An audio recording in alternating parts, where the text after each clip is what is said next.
हाँ बच्चों, तो 5 समास हमारे हो गए थे।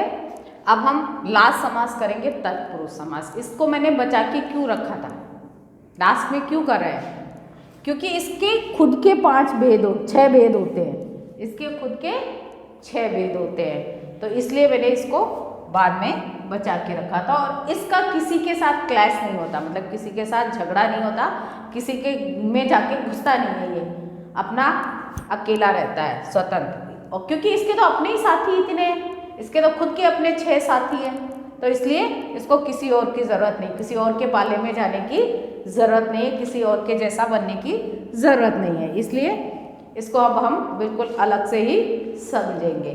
तो क्या है ये तत्पुरुष समास, तत्पुरुष है ना, ठीक। इसके 6 भेद मैंने आपको उस दिन कारक में बताया था, अच्छे से याद कर लेना। जिसने याद की होगी उसको फटाफट समझ में आ जाएगा, सिर्फ 10 मिनट लगेंगे। और जिन्होंने नहीं लर्न किए होंगे तो वो बैठे रहे, देखें, फिर लर्न करें, या फिर पहले लर्न करें फिर वीडियो दोबारा देखें तो समझ में आएगा, है ना।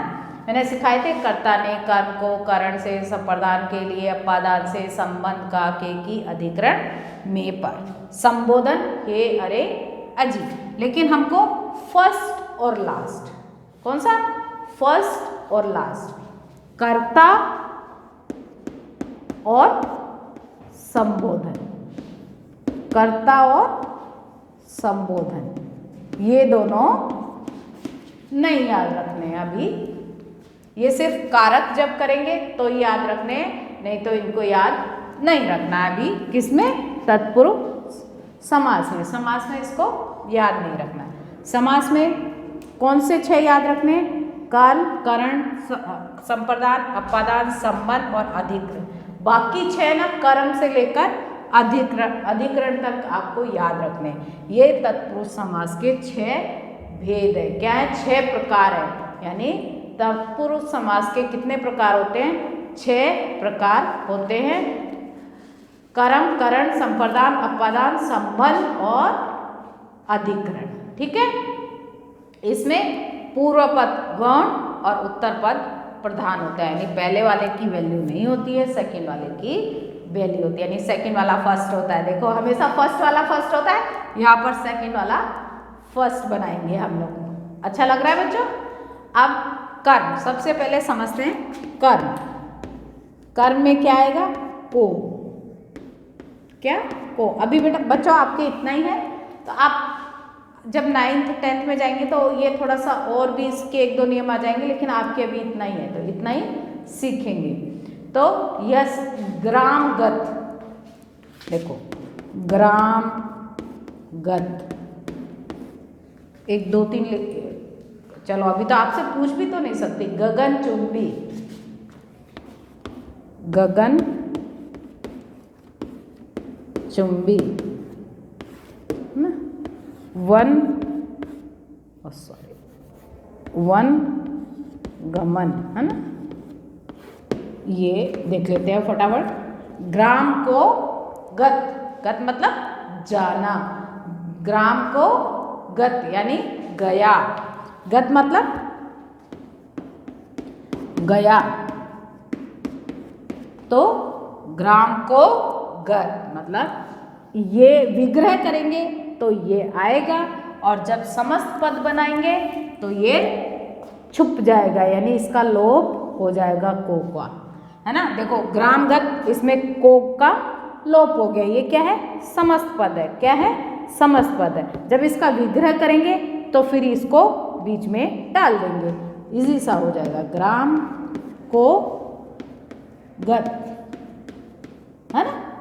ऐसे ही गगन चुंबी, गगन को चूमने वाला। अब को इसमें अभी नहीं है ना, समस्त पद है, इसलिए इसमें गायब है। इसका विग्रह करेंगे तो उसको लगाना है। गगन को चूमने वाला, ठीक। ऐसे ही वन गमन, वन को गमन, गमन यानी जाना, गमन यानी जाना, इसलिए वन को गमन, ठीक। ये हो गया कर्मधारय। को का लोप होता है समस्त पद में, विग्रह करते हैं तो यही को आपको बीच में लगाना है विग्रह में। दूसरा है आपके करण से, है ना, करण इसका क्या है से। अब देखो इस दो एक साथ समझते हैं इसमें तो कंफ्यूजन फटाफट अलग हो जाएगा। अब फोर्थ वाला पहले समझ लेते हैं, अपादान, है ना, इसी के साथ अपादान, इसमें भी क्या लगा है से लगा है, परंतु यहाँ पर से क्या होगा जब अलग होने का भाव होगा, क्या अलग होना, अलग होना, और यहाँ पर उस किसी से किसी के द्वारा किसी से का काम होना या किसी द्वारा किसी का काम किया जाना। तो ये दो चीज फटाफट सा प्रेमातुर, यहाँ पर पहले कर प्रेमातुर यानी प्रेम से आतुर, से देखो अब हमको बीच में लाना है, प्रेम से आतुर, ठीक। एक दो और ले लेते हैं फटाफट, शोकाकुल, शोकाकुल, तो क्या लिखेंगे, शोक से आकुल यानी शोक से एकदम दुखी होना, बहुत ज्यादा दुखी होना, शोक से आकुल, शोक से आकुल, है ना। तो यहां पर क्या ये साथ में है, मतलब किसी चीज से बंद, आपस में ये कनेक्ट है, यहाँ पर अलग नहीं हुए, कनेक्ट है आपस में। और मैं इसके फटाफट समझा देती हूँ, भयभीत, भय से भीत, पथ भ्रष्ट, पथ से भ्रष्ट, पथ मतलब है रास्ते से, भ्रष्ट यानी भटकना, जन्मांध यानी जन्म से अंधा, जन्मांध जन्म से अंधा, ज्ञान युक्त, ज्ञान से युक्त। अगर इसमें कंफ्यूजन हो जाए तो फटाफट संधि कर लो, प्रेमातुर, प्रेम प्लस आतुर, कष्ट साध्य, कष्ट प्लस साध्य, फटाफट ये करण तत्पुरुष समास फटाफट क्लियर हो जाएगा, जल्दी होगा। अगर कहीं भी डाउट हो तो फटाफट उस वर्ड की क्या कर देनी है, संधि कर देनी है और से लगा देना है बीच में, ठीक है, प्लस नहीं लगाना है बस। तो आपके ये शॉर्ट ट्रिक्स है, पर आप तो इंटेलिजेंट बच्चे हो, आपको शॉर्ट ट्रिक पे नहीं जाना, आप तो वैसे ही सीख लोगे, मुझे पता है सब बहुत इंटेलिजेंट बच्चे हो, इसलिए ज़रूरत नहीं हमको इन शॉर्ट ट्रिक की, ठीक है। तो ये हो गया हमारा करण। अब अपादान को यही समझते हैं, तब इनका जो है ना कंफ्यूजन है वो आपको क्लियर रहेगा। अपादान का अलग होना मतलब पेड़ से पत्ता गिरा यानी बिल्कुल उससे अलग हो गया, नल से पानी गिरा यानी अलग हो गया, छत से पत्थर गिरा तो मतलब अलग हो जाना, अलग हो जाना, एक से दूसरे का अलग होना क्या कहलाता है आपके, अपादान कारक। क्या कहलाता है, अपादान कारक। कुछ देख लेते हैं, ऋण मुक्त, ऋण मुक्त, ऋण का मतलब पता है, ऋण का मतलब पता है कर्ज, मुक्त यानी उससे मुक्त हो जाना, फ्री हो जाना, यानी किसी का ने ऋण लिया हुआ है तो उससे वो फ्री हो गया, ने उससे बिल्कुल मुक्त हो गया, तो मतलब यहाँ क्या है, अपादान, बिल्कुल अलग होना, मैंने कहा ना उस चीज़ से बिल्कुल वो चीज़ उसकी खत्म हो जाना या अलग हो जाना, तो ऋण से मुक्त। लेकिन बीच में यही आएगा, ऋण से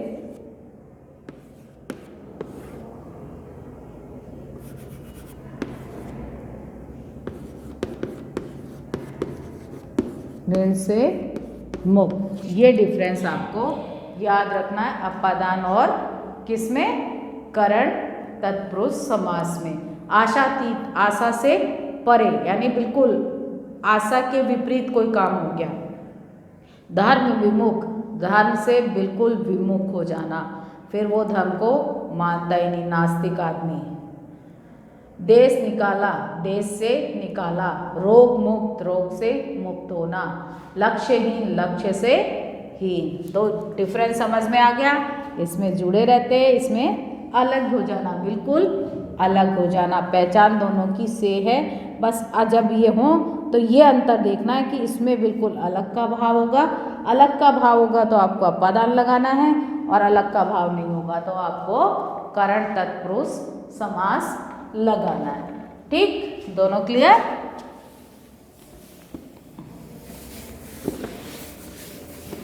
हम अब देखते हैं आपका हो गया कर्म, हो गया कर्ण, हो गया अपादान, हो गया, है ना।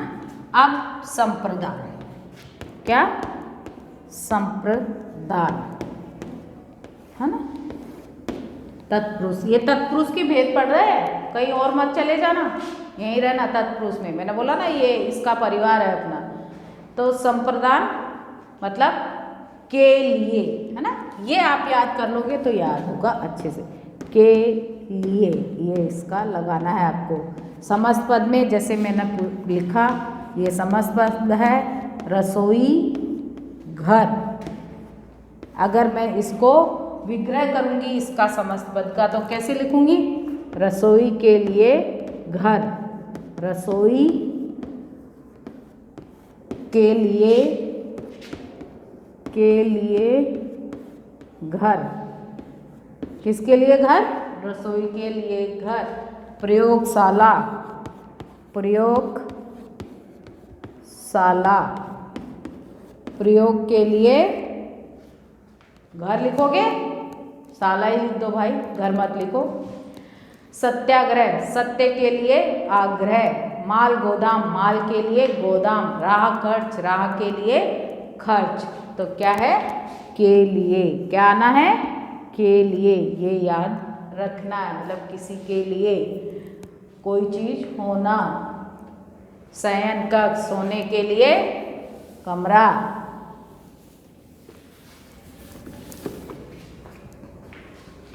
तो संप्रदान क्या है? के लिए। हवन सामग्री, हवन के लिए सामग्री।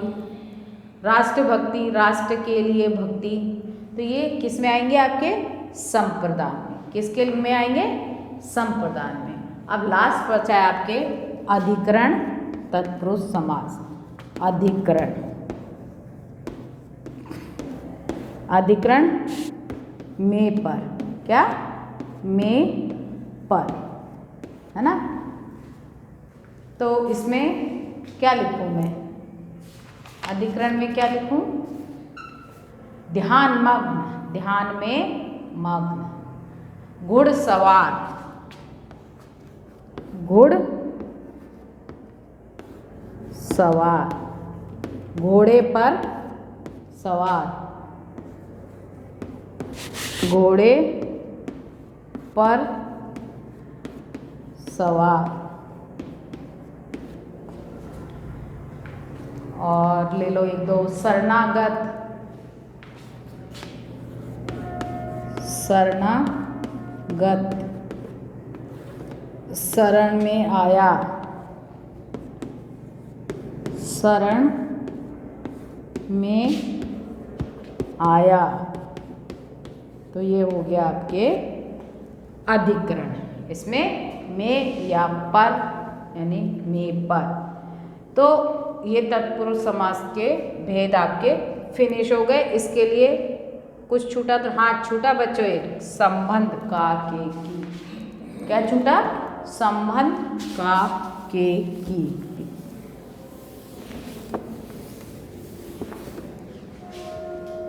संबंध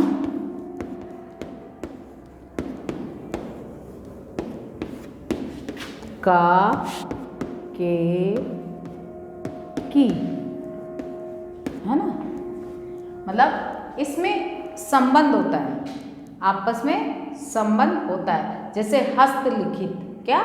हस्तलिखित यानी हाथ से लिखी, यानी आपस में रिलेशन होता है। युद्ध क्षेत्र, युद्ध का क्षेत्र, युद्ध क्षेत्र, युद्ध का क्षेत्र। पराधीन, पर के अधीन यानी दूसरे, पर मतलब दूसरे, पर के अधीन।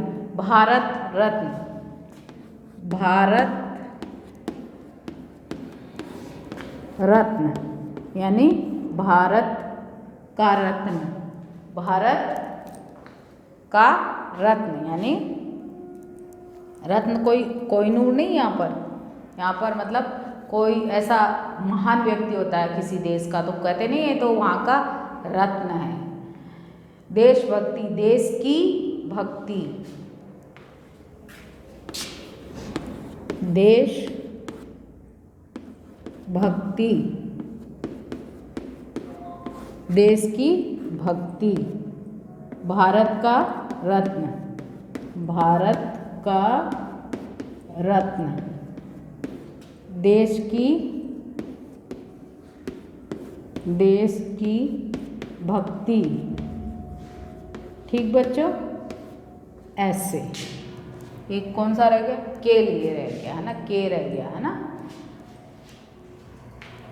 ठीक, क्लियर हो गए हमारे तत्पुरुष समास बिल्कुल। लेकिन ये याद कर लेना, ठीक से सुनोगे तो समझ आ जाएगा बच्चों, और जो ठीक से सुनेगा समझेगा उसी को समझ में आएगा, नहीं तो नहीं आएगा। जो मैंने बोला ना, तीनों आंखें और अपना दिमाग बिल्कुल एक्टिव रखेगा तो वो समाज समझ जाएगा, नहीं तो नहीं। अब मैं इसकी PDF भेज दूंगी आपको एक्सरसाइज की, वो करनी है। सिर्फ ऐसे ही करनी नहीं है, पहले समझना है फिर करनी है, क्योंकि ये आगे तक आपको काम आने वाले हैं 10 तक, इसलिए इनको अच्छे से यहीं कोशिश करें सीखने की। ठीक है, चलो बच्चों, समास कंप्लीट।